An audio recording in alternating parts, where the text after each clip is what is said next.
So ever since I had my kids, I've been super low energy. And of course, because I'm a woman, everybody's very dismissive, like, oh, it's just because you have kids. But I'm a doctor and I've been through this before. First with celiac disease, when people were just like, oh, you're anorexic, that's why your stomach hurts. And then I figured out, no, I actually have celiac disease. And then with my left-sided pain, which everybody was just like, oh, it's your uterus. And then I found out that it was in fact kidney cancer.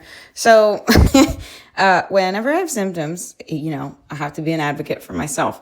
And it was that I would eat a lot of carbs. So my diet, because I have celiac disease, basically consists of vegetables and, well, I love cheese, and brown rice. And I noticed when I ate a whole bowl of brown rice, I would get so tired that I'd actually fall asleep. Like if I ate dinner at 6:30, I would be sleeping like in bed for the night at 7, which is crazy and just not normal. And so my primary care ordered, your standard CBC, CMP, which was normal. And my OB ordered the same thing, which was normal, and vitamin B12, normal. And she did some of the thyroid labs, but not the TSH. And when I called her office, she was out of office for like a while and nobody was able to know why she didn't order the TSH. But I am going to my oncologist for blood work tomorrow and they're going to add some extra things.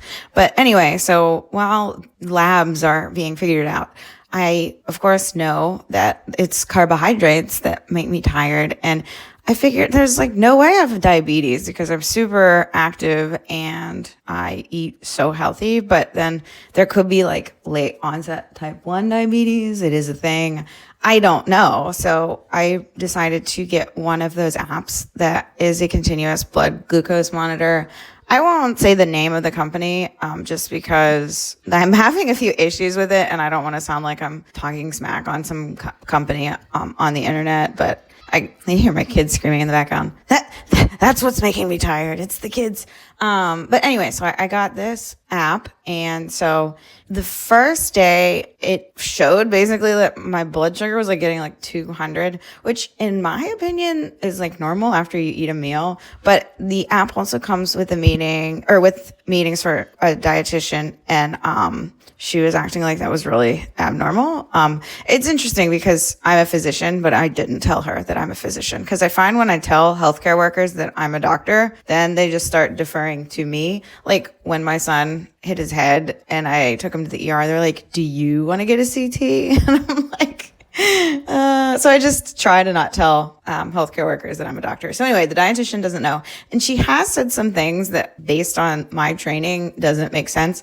But I do know when it comes to the rules of eating, like that whack food pyramid that we all know is wrong, that the powers that be will say one thing about nutrition and then go and change it. So I'm not terribly skeptical when she says things that go against what I learned. For example, I do not eat white rice because I was taught that it has a high glycemic index. And the dietitian stated that no, brown rice is just as bad as white rice. So that's just an example of how things differ between her and I. But basically what has been going on is that I've just had this continuous blood glucose monitor and there have certainly been technical issues, but I will be kind and give it a few more days or a week to see if they fix the issue before I start openly complaining about it. I'm patient. I can see if it gets fixed. But anyway, I have been trying to eat food that keeps my glucose in a certain range. And so here have been some pictures of that, and I will keep you updated on my progress.